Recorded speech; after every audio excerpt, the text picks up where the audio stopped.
So this session is called "When Things Go Wrong on social media." Some of our most read stories of the last few years on Crafty Pint have been just to do that, when things do go horribly wrong on social media. Presented by Lauren Gibb, the head of content for Resolve Content.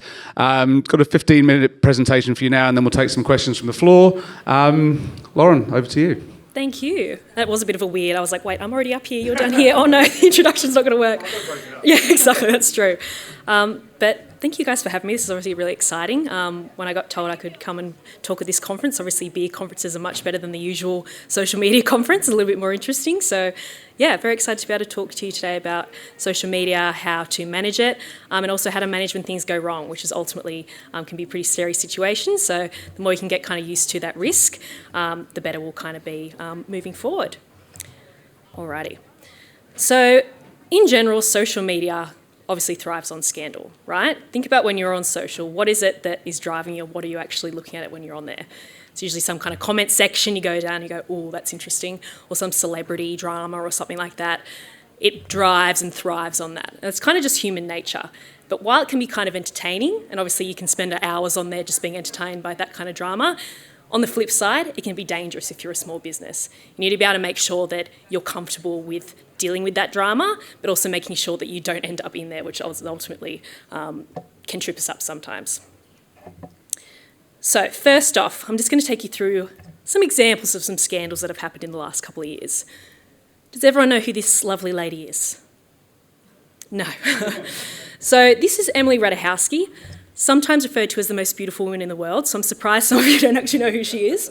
But looking at this image, is there anything that strikes you as kind of scandalous?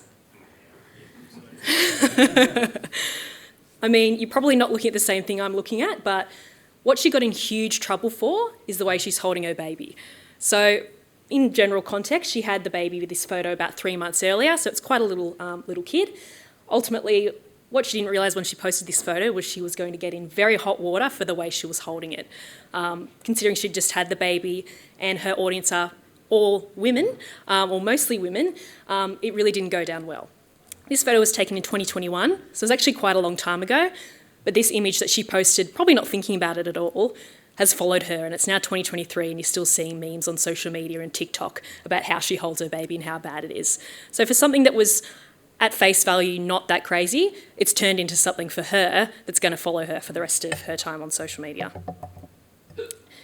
Now, does anyone know who this guy is? Liver King, yep. So he's been recently embroiled in a lot of controversy. So if you don't know who he is, basically he designed his whole kind of social media presence on living like how we would have lived back in the Stone Age. Except the main thing that he kind of touted was if you eat raw liver, if you eat raw food, and if you follow these certain ancestral tenets of ways of living, you can look like me. Now, he made a lot of money off this, and that he also sold supplements, and all kind of under the guise of, if you do exactly what I say, you too can look like the Liver King. It came out, obviously, and now you can kind of think about it looking at this image, that it wasn't those things that actually made him look that good, it was steroids. So he's gone and sold these supplements in this way of living, but ultimately it's been proven that it's not that, it's the roids that actually did it. And now it's obviously probably for him turned into something that, I can kind of get away with this. He's now being sued for $25 million because he's lied to his audience. So something that for him might have felt quite innocent has now turned and flipped the story on him. It's now become quite serious. And I couldn't come to a beer conference without talking about the Bud Light controversy. This is something that not only in the beer world has been hugely controversial, but also on my side of the fence in advertising and marketing, it's been one of the biggest scandals, not only in social media, but in the beer world overall. And I think, politics aside, what Bud Light did was they partnered with a trans activist, Dylan Mulvaney, in a normal influencer campaign, nothing out of the ordinary, but what happened next is what ultimately brought them down. So what they did here was they partnered in a very innocent way with this influencer, but they couldn't foresee what was going to happen next. Ultimately what happened was their heritage consumers totally boycotted them. You had Kid Rock, you had all these celebrities going against them saying, this isn't right. And ultimately what happened was Bud Light, which was the top selling beer in America for the last 2 decades, fell down a spot. It's now not that anymore. one of America's most popular beers, fell off because they didn't know their audience. Ultimately, what happened was within this, they, again, politics aside, ignored their heritage audience. But at the same time, when this came out and when it started to really gain momentum, they then flip-flopped and went, oh no, we apologise, this wasn't right, ultimately alienating the new audience that they were trying to actually reach with this. So instead of going and standing strong and going, this is what we're doing and this is why we've done it, they went, sorry, that was bad. And ultimately that's why they've ended up where they're at, because they flip-flopped, and if you don't stand strong to what you're going to do, it can have huge, huge consequences on your business kind of moving forward. And I think in general, despite these examples all being relatively different from a really simply easy, post of a picture on social media all the way through to the Bud Light scandal, there are some things that these obviously have in common that we should keep in mind. First was they took a risk that didn't pay off. When you take a risk on social media, you need to make sure that you're being calculated. You need to make sure that you're thinking about all the different options of what could happen and making sure that you're planning accordingly. They didn't have a plan when it failed. So in the example of Emily Ratajkowski, she probably didn't have a plan because she didn't realise how bad it would look. But when you think about Bud Light, they knew they were taking a risk, but they didn't plan for what would happen if that risk didn't pay off. And ultimately, they paid the price. And they didn't consider their audience. They thought very inwardly about what they were going to get out of social media or what they were going to get out of the situation, without actually considering what their audience would think, how their audience would react, and the consequences of what their audience would put on them if it wasn't quite right. And again, Bud Light is a really good example of that. And overall, business failures have never been more visible.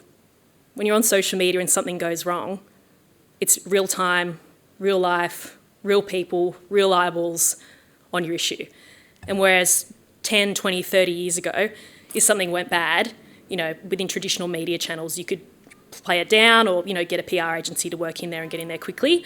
But in the age of real time, stuff happening right now, it's really scary and it can happen to anyone. And on the flip side of that, social media is also a necessary evil. So with small businesses nowadays, you can't not be on social media. Ultimately, it's super important that you are on there, and you have to make sure that, considering the dangerousness sometimes of social media, that you've got a plan in place to make sure that you're actually making it work for you in the right way. So what I'm going to take you through today is two very simple things: what to do when it goes wrong, and then how to make things ultimately go right for you. And you need to keep in mind throughout this that preparedness is the most important thing you could do when being on social media.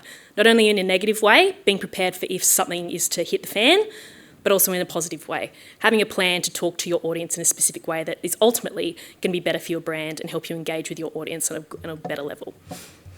So I'm going to take you through 3 different levels to it that I've kind of tried to categorise to make it a bit more palatable. The first one is the Karen. So we all know the Karen. It's someone who comes to you with a complaint. It's a trolling comment on social media. It's something that you go, oh, I really don't want to have to deal with this, but you kind of have to. The second is the bad take. Maybe this is a joke that someone posted on your social media from your team. Maybe this is an opinion that you've put out that hasn't really worked out or hasn't fallen quite right, but it's something that's a little bit more serious than just replying to a comment. And then there's the catastrophe, which likely will never happen to you, but if it does, you need to make sure that you're 100% across what needs to happen. This could be something that really expands across social media or outside of social media, like the Bud Light example. And you obviously, being indie beer brewers, aren't going to get to that Bud Light kind of level, but it's good to be prepared regardless, because if it does happen to you, it can be quite scary. So with the Karen, we love Karen. We don't demonise Karen. Karen is our customer. And despite, being on social media, and if you've ever managed a social media account, you'll know, there's always someone that's going to be like, sorry, but this actually didn't work out for me, and I'm really disappointed in this. And you kind of go, oh God, really? I'm going to have to deal with you again. You have to remember that these people are your customers, and despite it being sometimes a bit annoying to kind of deal with people or comments like that, and some people are trolls, you'll always get comments that you kind of go, this is obviously not going to be worth my time. But ultimately, these are people who are engaging with your brand. So you have to come at it in a way that's going to be valuable, not only to them, but turn that value into something for your business as well. And this is an example from Specsavers. So this went live in Christmas last year. There's a really good example of a brand taking a calculated risk. So obviously, when thinking about posting this, you're definitely going to get two different people that are going to respond to it. The first one, like Kelly here, I'm no longer a Specsavers customer, idiotic, irresponsible marketing, shame on you. So some people are always going to respond that way. You can't help it. It is what it is. But what Specsavers did is they took a very specific approach in that they knew it was going to happen that way. They knew people were going to take it in two different ways. But they chose, in this example, not to respond. And in this example as well, the community is actually self-regulated. So you've had someone come back and go, would you like to talk to the manager, Karen? So it's actually keeping everyone in check naturally, which is something that's very easy to do. And for example, if Specsavers had responded to that, it may have taken a different path. So it's really important to keep that in mind. And then this example is actually on the path that Specsavers wanted to take. So someone's come back with quite a witty, nice little comment, and Specsavers gone, somebody gets it. So you can see here that they've actually made sure that they know who they're going to be talking to, and they've kept to that script the whole way through. And ultimately, when people see this, and if they see you, engaging with different people in different ways, they're going to see through the BS, and they're going to see that you're not coming at it with a united front. So it's important to go into these conversations with people directly in comments, knowing your agenda and knowing how you want to talk to people. So there are some key kind of outtakes, especially when you're talking to people on a comment level, that is always good to keep in mind, especially if it's not something that you'd usually do on a regular day-to-day basis. So being responsive is the key one. Make sure that you're always responding to people, but within reason. Within the Specsavers example, it was be responsive to someone who you're aligned with or your agenda is aligning with, but also make sure that you're still taking issues or things that people are saying seriously at the same time. And you're not always going to get it right. For example, you've had someone in your business, if you've got a small team, who would respond to that initial Specsavers example and go, we're so sorry, we didn't mean to do this. The gig is up at that point, but these things kind of happen. But it's making sure that you're being responsive in a way that is considered and makes sense for your brand. Empathy is key. Other than the people who are very obviously trolling you, for some people with, it might be annoying questions or things that you want to ignore, they are a human on the other side of it. And if that person was to call you or to come into your business, you wouldn't treat them in a way, we wouldn't ignore them basically. So social media is just the same way of doing something in a different method. So making sure that you're keeping empathy at the back of it is always really important. Be consistent. So back to that Specsavers example, they knew what they were going after and they did it really consistently. And I think when you start flip-flopping in the type of responses you do or the type of tone of voice that you take, that's when it becomes a problem and people start to see through it. So it's really important to make sure that you're not only coming up with a united front when you're representing your brand, but also doing it regularly too. You can't just go and reply to people for 24 hours straight and then leave it for a couple of months. Making sure that you're always kind of in there and responding to people in a timely manner is important too. And then go above and beyond as well. I think it's easy to forget that, again, there's humans on the other side of it. If someone walked into your brewery or a venue, you obviously want to treat them really well. You want to give them a surprise and delight moment, and you want to go above and beyond to service your customers. So it's no different on social media. You just got to make sure that you're treating them in the same way that you treat any other customer through any other different channel. The second level of severity is the bad take. Now, this is, for example, someone in your team's gone and posted something a bit racy on social. Someone's made a joke and it hasn't gone down too well. And the difference between this and for Specsavers, for example, that was very calculated, you can tell when you've had a bad take when the comments come in hard, fast, and very wrong. I think you can get an idea pretty quickly when you've posted something and it's going down like a lead balloon. And I think what I'll take you through in a second is how to make sure that you're identifying that quickly to make sure that you're mitigating risks moving forward. So the first thing, and it's hard sometimes to give a very specific example for a bad take on what this looks like because it does differ based on severity, but if in doubt, take it down. So this would be if you're posted something on your feed and you see comments start rolling in that feel very not quite right, or you're getting a lot of negativity, it's best to err on the side of caution if you have that happening. And we're all human, right? Like, For example, something you might post that you think, oh, this is really funny, and you get people going, this is actually really not funny. In that moment, take the time to think and process through and go, okay, maybe I should start taking this seriously and take it down. It's the best kind of option if you get to that point.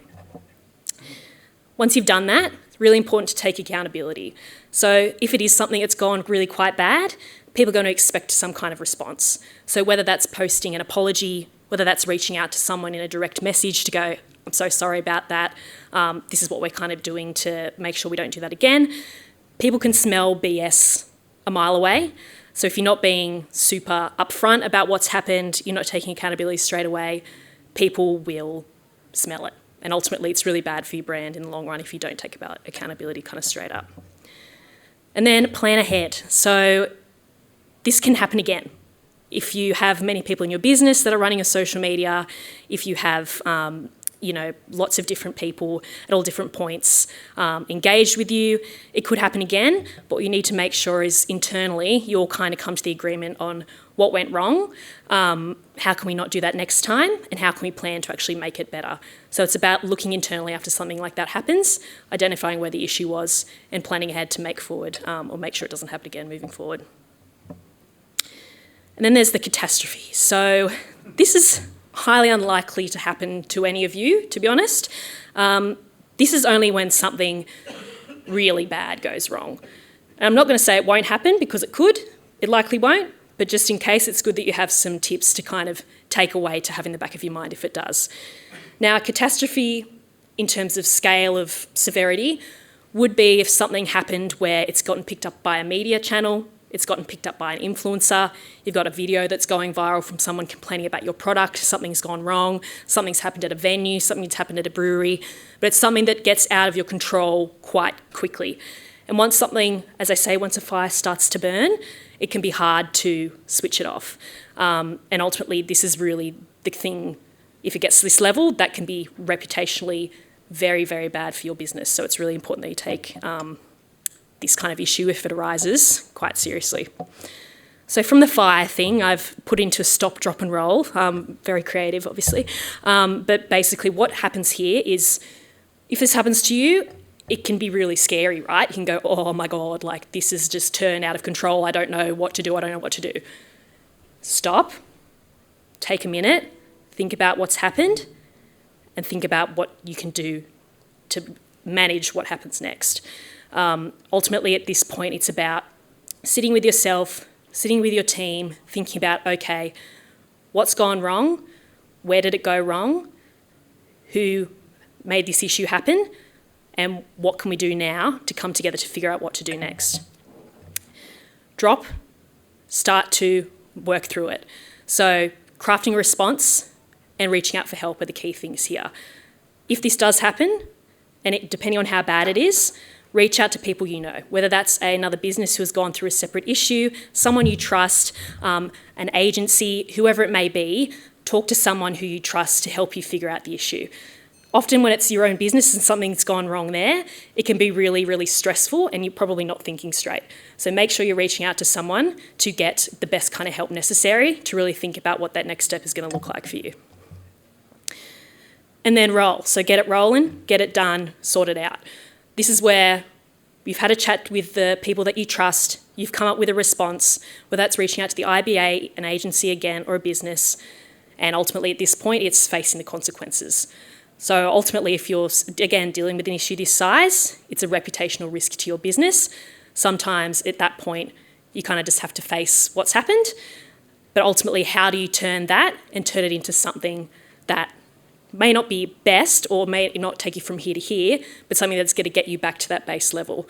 And I think, again, looking internally at what's happened, taking accountability and working with your team to figure out what went wrong and how to make it better, are really the key ways to make sure that you're not getting into a situation like this again. And I think across, obviously, from the level of a troll on social media and a comment you have to deal with, all the way up to something as crazy as getting an issue picked up in the media, there are, I think, 3 key things to keep in mind that will serve you well across any kind of dealings with social media and people in the public eye. Number 1, I think, is take the emotion out of it. Obviously, as people who work in small businesses, you're connected to your brand. It is you. Like, it's sometimes hard to make a distinction between what is you and what is your brand. And ultimately, whether it is, again, dealing with a troll and you going, that's not right, that's rah, which is so easy to do, all the way through to feeling intrinsically connected to an issue that you personally feel like you have to front up or deal with. Once you take the emotion out of it and look at it purely as a business problem and a business issue, you can ultimately deal with it with a lot more of a level head and in a more considered way. Again, taking accountability. Consumers can smell BS a mile away. We're all consumers in this room. I think you've probably seen when a brand's put out an apology and you've gone, that's so stupid, or like, that's ridiculous. Always think about it from your audience's point of view and think about, if I say this, is anyone actually going to believe me? Is this actually going to make sense? Make sure you're coming at it from a level of authenticity and always taking accountability if you've done something wrong. And again, learn from it. You know, these things happen. We're all human. We all make mistakes. And in this day and age where stuff happens so quickly, so often, and can go so wrong, you just need to make sure that, yep, these things will happen, almost guaranteed, but how are we going to learn as not only a business but an industry on how to make it all kind of work better going forward and make sure that these things kind of don't happen very frequently. So that's all very doom and gloom. But ultimately, once you've got the down pat what to do if a negative situation arises, you need to also think on the other side of that, how to make sure things are going to go right to begin with and how to actually make sure that your presence on social media is doing more positive than negative. So the key thing at the start, and I'll take you through 7 different steps of how this will kind of come together, is have consistency. So like I was saying before, if something negative happens, you need to make sure that you're coming at it with a consistent lens and you always have a plan backed up for how you're going to approach it. On the flip side, it's the same thing for when you want to make positive change or when you want to engage your audience on social media. Social rewards consistency. So if you're constantly, engaging with your audience, chatting with them, posting about things and stuff in your business that's really positive and engaging, ultimately you'll be rewarded for it. So it's really important to make sure that you're consistently on the front foot and just getting people engaged and involved. Have a plan. So again, from a negative sense, you've got to make sure you've got a plan if anything goes wrong. In a positive sense, having a plan will make sure that you actually are doing the right thing on social media and you're actually starting to grow your audience. A plan could be as simple as, having someone internally at your business who runs a social media and has every week I'm going to do this, I'm going to do this, and I'm going to get a video from the brew room, I'm going to put that live.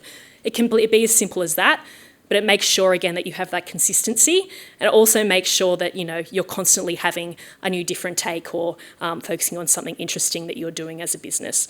And it's all around making sure that, there isn't any room for different things to come in and out. Everyone can be across it from the beginning, and having a plan in place makes it a lot easier to manage overall. Know who's responsible. So I've worked with businesses before that have a team of 5 different people working on their social media. No one's necessarily on the same page, and that's when stuff starts to fall down. So having one person within your business, whether that's a customer service rep, whether that is an actual social media person, or whether it's yourself as well, having one key person in your business to manage social media is ultimately what's going to make sure that you're future-proofed against any kind of negativity because you've got a plan in place, but also makes sense that there's no too many cooks in the kitchen as well. Having one person to manage it will always work out better in the long run. Bring a team on the journey. So even by having just that one person as a central figure within your organisation to work on the social, it's really important that you bring your whole team in to actually engage and make sure that you've kind of got buy-in from everyone. And some of the best content is honestly stuff that, Brewery Hand has helped out and bring out to life a video that they've taken behind the scenes. It could be someone at a venue. It could be someone that's just sending a video on Instagram. But bringing your team along and getting them to kind of buy into what you're doing on social is not only great for morale, but great for actually engaging outside of your audience, the people in your organisation as well. And think customer first. I think ultimately what you want to do is entertain people. Social media is all about entertainment. And if you're just thinking about yourself and what you want to post and what you want to highlight, that may not actually be what your audience is actually going to resonate with. So by making sure you're thinking about them and what they want and what you think is going to be interesting to them, ultimately you'll find more success because you're talking to your audience in a way that's going to make them more interested in your brand rather than the other way around. Take calculated risks. So another thing on social, taking risks, you will get rewarded. It's just making sure that at the back end of it, you have the plan in case everything falls down. But ultimately, if you take the right risk, you can be rewarded really heavily. And that talks to kind of the algorithm as well. You know, sometimes you just find something that works really well and it'll take off. And that's a risk that's paid off as well. So make sure that you are taking them where necessary. And then make it fun. And it sounds very like, hee, make it fun. But it's very easy when you work in beer, I think, to actually do something really cool on social and make sure you're engaging your audience. I think there's quite a few people already as part of the IBA who do a really good job on social media. And it's honestly all of the best stuff and all of the best performing stuff is when you've been a bit silly, when you've had a bit of fun, when you've engaged your audience in a way that, you know, makes it entertaining and lighthearted. But when you think about products, beer is one of the best in the world. So make sure that whatever you are doing, despite all the negative stuff I just talked about, make sure that it's actually something you enjoy doing. Because if you enjoy doing it, then you'll probably end up with a better product. And if you know the negative underside of it too, it'll make sure that when you do go out there with a positive message and what you actually want to create, that's ultimately going to perform better too. So that's me. Thank you very much for your time. Did anyone have any questions on anything at all? More around comments. Either when we've posted articles or seen other people's articles posted, generally Facebook tends to be the worst. Yep. And sometimes you want to sort of jump in straight away, but then often if we're patient, the self-moderation does happen. Exactly. But it's kind of, from my point of view, it's also like, where do you draw the line? Obviously, if something's very hateful or inappropriate, we'll hide or delete the comment and we'll make a comment about it. Yeah. But sometimes it's like, oh, do we need to actually respond to that? Or if we do, like sometimes there's been posts this week where someone's made a comment because they've misunderstood something factually, whatever. So you try and be polite in pointing out their error. I even think there's a risk in doing that, even if you're really not. Oh, they're going to go, oh, offended at you, whatever. Totally. So it's almost like when the comments are there, where do you draw the line? When do you get involved? Yeah. When do you cut people off? Do you get involved at all? You know, that's an area that I think's kind of fascinating. Even if you get all of your posts right, you can't guarantee that what the responses you're going to get. That's right, and that's the tough part about it too, right? Is it can be very ambiguous. Like it's not like you're sitting in front of someone and they're telling you what's gone wrong. It's through text, which is automatically hard to kind of gauge what someone's saying to begin with. And I think the best way we do it and what we do for our clients is to first go through everything that could potentially, what do you post first and foremost? What's the typical thing that you would post? And what are the different ways that you kind of approach that? And off the back of that, it's really then just figuring out, okay, what is someone likely to say about this? What would be our agreed upon response? But also in that same tone, how and at what point do we then engage with that comment? And again, it's all subjective, so you're never always going to get it right. But I think pre-planning and knowing a kind of general gist of how you're going to approach something like that will help a lot in the long run. And then off the back of that, it's just seeing how you go. Because I think as well, you can plan much in advance of what you're going to do. Ultimately, it depends on the other person on the other end, which can vary quite differently. But ultimately, it's just being kind of prepared beforehand and having an agreed upon response. And a burner account to say what you really want to say to them. Yeah, exactly, that's right. Never speak to me. Yeah. Thanks for your presentation. I guess another variable to this is maybe variables outside your control. So one of them that came to mind as you were going through your presentation was partnerships. So whether or not you have a partner who's, made a social media post or taken a position and there is potential for brand damage on your business, would you go through the same process of, say, the catastrophe, for example? Would you go through, is there a slight nuance to how you would handle that for a partner or someone else in the ecosystem that's connected to you? Yeah, and I guess when you're dealing with partners especially, it can obviously be a bit difficult to maneuver because you've obviously had, some kind of relationship with this partner and want to make sure it's all kind of happening in the right way. I would say again, if that's ever happening, if it's a formalised agreement that you have with this partner around social, establishing parameters in the first instance to go, hey, this is kind of how we generally talk. This is what we would kind of look to avoid. This is what we, are super into.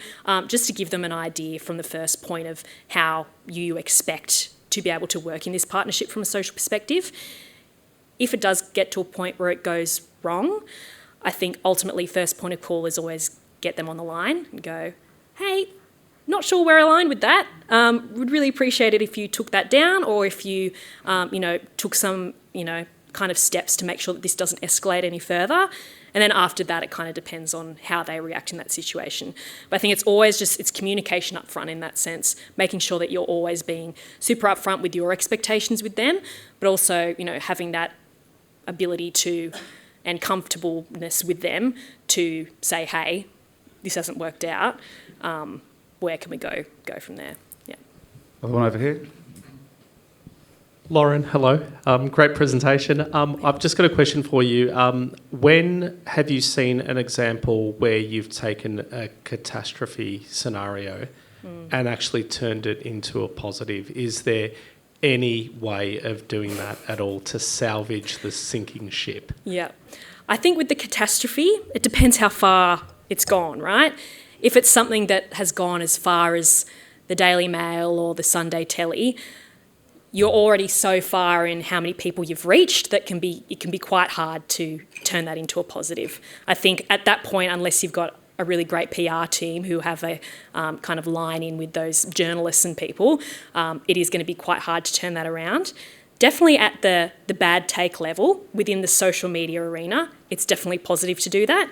A really good example actually is from KFC. I'm not sure, this probably happened quite a few years ago, but basically they ran out of chicken, which as KFC you'd think probably should have chicken because that's what you sell. But basically what happened was they ended up turning it around and posting this social post, which was basically, instead of KFC, it was FCK, which was just such a nice way to go, hey guys, we effed up. This obviously won't happen again, but, please forgive us. And I think, honestly, it comes down to that, It's taking something that, as you say, it's gone just way out of control, but you can go, okay, I'm going to approach this in a way that's not taking the piss. I'm going to approach it in a way that people are going to actually find some value in, which KFC did really well. And that ultimately is kind of what brings it all together. I think that's a really good example of a really big brand that's happened.